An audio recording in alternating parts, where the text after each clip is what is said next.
everyone, welcome back. So in this lecture, we are going to study about the taxonomic categories. पिछले lecture में हमने बात की थी कि क्लासिफिकेशन क्या होता है, उसके बाद हमने देखा था कि टेक्सोनॉमी क्या होता है, फिर हमने देखा था कि सिस्टमैटिक्स क्या होता है.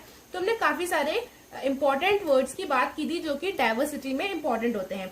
सो अगर आप लोगों ने वो वीडियो नहीं देखी है तो please just check it out once. Link मैं आपको डिस्क्रिप्शन में दे दूंगी. उसके बाद अगर आप ये वीडियो देखेंगे तो आपको ज्यादा अच्छे से चीजें क्लियर होंगी. Okay, so now let's get started. See, इस वीडियो में हम बात करने वाले हैं टेक्सोनॉमिक कैटेगरीज की. हमने देखा था कि लास्ट लेक्चर में कि जब हम किसी चीज को क्लासिफाई करते हैं, उसका जब हम क्लासिफिकेशन करते हैं तो क्यों करते हैं? क्योंकि हमारे पास वर्ल्ड में 1.7 से 1.8 मिलियन स्पीशीज हैं और आप हर स्पीशीज को इंडिविजुअली तो नहीं पढ़ सकते, और एक स्पीशीज के अंदर बहुत सारे millions and billions of animals भी हैं या ऑर्गेनिजम्स बोल दो. जैसे सपोज करो आप ह्यूमंस की बात करो. ह्यूमन है, इसका साइंटिफिक नेम क्या होता है? होमो sapiens.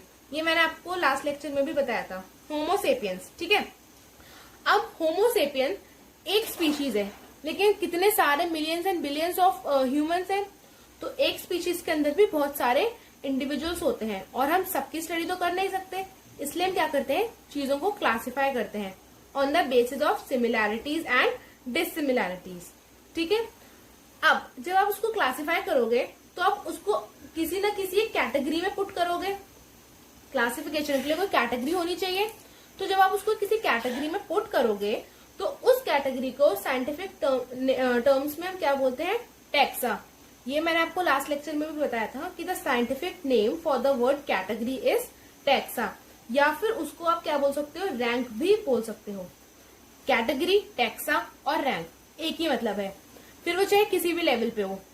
Species also a taxa, genus is also a taxa, family is also a taxa, order, class, phylum, kingdom, all these are taxa या कोई कैटेगरी या रैंक. ये सब है लेकिन अपने अलग अलग लेवल्स पर है.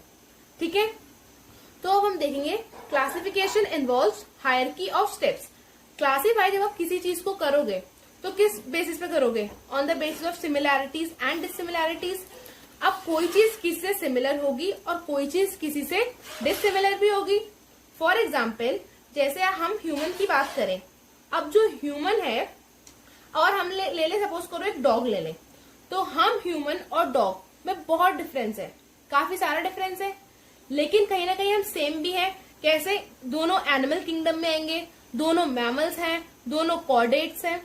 तो ये डिफरेंस है, सिमिलैरिटीज हैं, लेकिन कहीं ना कहीं डिफरेंसेस भी होते हैं ना. तो सिमिलैरिटीज और सिमिलैरिटीज दोनों के बेसिस पे हम किसी चीज को क्लासिफाई करते हैं, और क्योंकि बहुत सारी सिमिलैरिटीज और डिससिमिलैरिटीज हम कंसिडर करते हैं, इसलिए हायरार्की ऑफ स्टेप्स, मतलब हायरार्की मतलब बहुत सारे एक ऑर्डर में हम स्टेप्स को फॉलो करते हैं.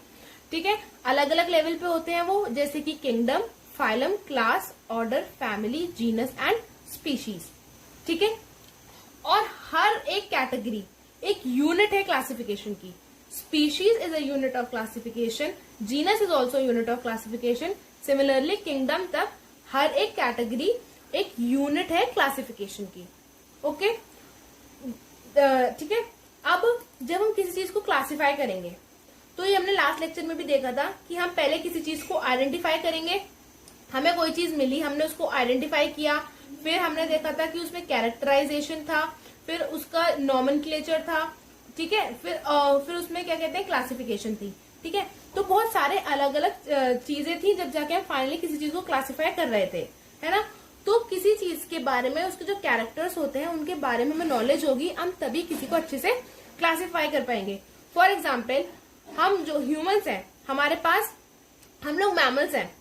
ओके, हम लोग हमारे पास कॉर्डेटा है तो हम कॉर्डेट्स में आते हैं. कोई डॉग ले लो या एलिफेंट ले लो, उनके पास भी कॉर्डेटा है तभी तो वो कॉर्डेट्स में आते हैं. तो हमें कैरेक्टर्स की नॉलेज होनी चाहिए, हम तभी किसी को क्लासिफाई कर पाएंगे. ठीक है, और फिर उसके बाद हम सिमिलैरिटीज और डिससिमिलैरिटीज देखते हैं किसी चीज को क्लासिफाई करने के लिए. आई होप आप लोगों को ये चीजें समझ में आ रही होंगी. ठीक है, बहुत ध्यान से सुनिएगा. अब हम बात करते हैं कि सबसे पहले स्पीशीज के बारे में. जो स्पीशीज होती है ना, वो सबसे बेसिक यूनिट होती है क्लासिफिकेशन की. Species is the basic unit of classification और बाकी हम एग्जैक्ट इनके बारे में डिटेल्स में अगले मतलब आगे बात करेंगे, लेकिन फिलहाल अभी हम इनके बारे में ही ओवरऑल डिस्कस करेंगे। ठीक है, तो अब आपको ये समझ आ गया। अब देखो हमारे पास कितनी कैटेगरीज है, ये 7, species, genus, family, order, class, phylum and kingdom. तो हमारे पास कितनी कैटेगरीज हो गई, 7 ऑब्लिगेट कैटेगरीज। ये जो कैटेगरीज होती है इनको आप क्या बोलते हो, 7 ऑब्लिगेट कैटेगरीज। और सबसे इंपॉर्टेंट बात, ये obligate word is very important.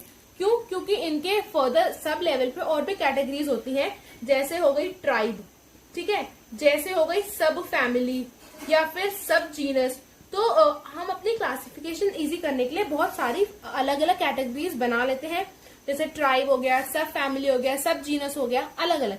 लेकिन जो मेन कैटेगरी है वो ये 7 है, इसलिए हम इन्हें बोलते हैं 7 ऑब्लिगेट कैटेगरीज। ठीक है, इसलिए हम इन्हें बोलते हैं 7 ऑब्लिगेट कैटेगरीज। और इनका ऑर्डर बहुत इंपॉर्टेंट है, ये इसी ऑर्डर में आपको लर्न होनी चाहिए, kingdom, phylum, class, order, family, genus and species. ठीक है, इसको आप कैसे लर्न कर सकते हो, KPC ऑफ GS।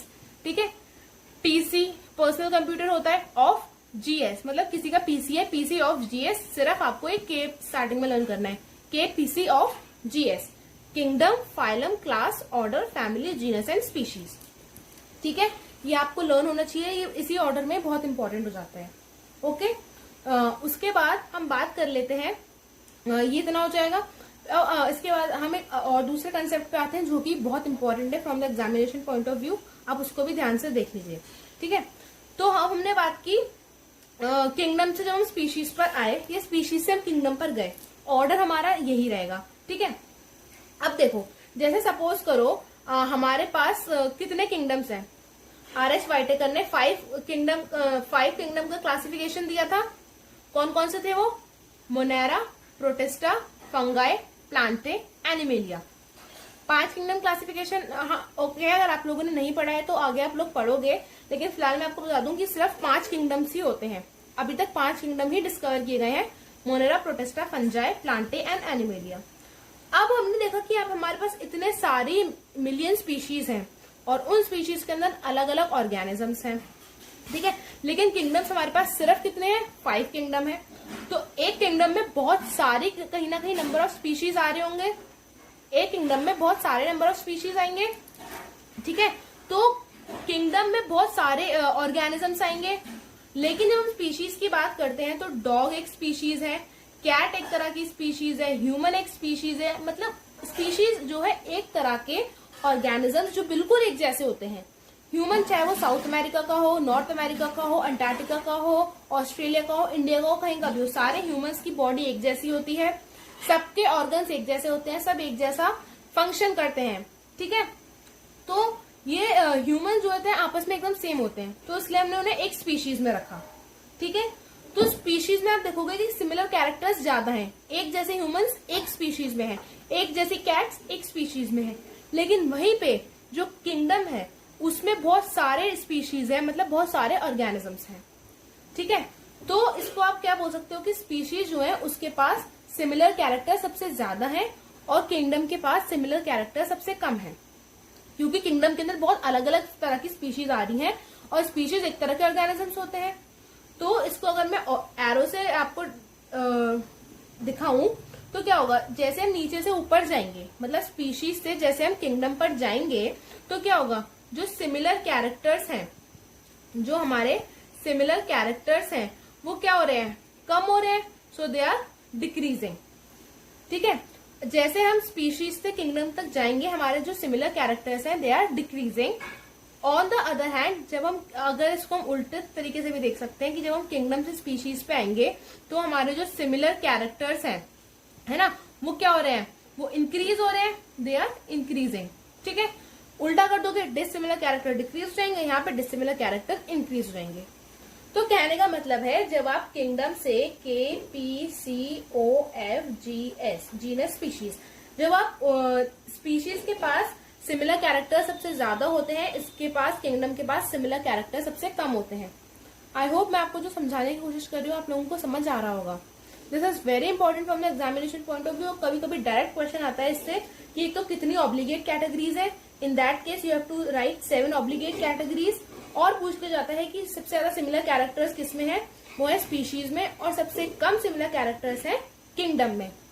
ठीक है, तो ये पूछ लिया जाता है, बहुत ज्यादा इंपॉर्टेंट है from the examination point of view. ठीक है, तो अब उसके बाद अब ये हो गया।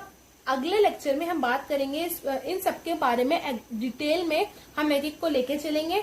फिर हमारा टेक्सोनॉमिकल एड्स है और उसके बाद हमारा चैप्टर फिनिश हो जाएगा।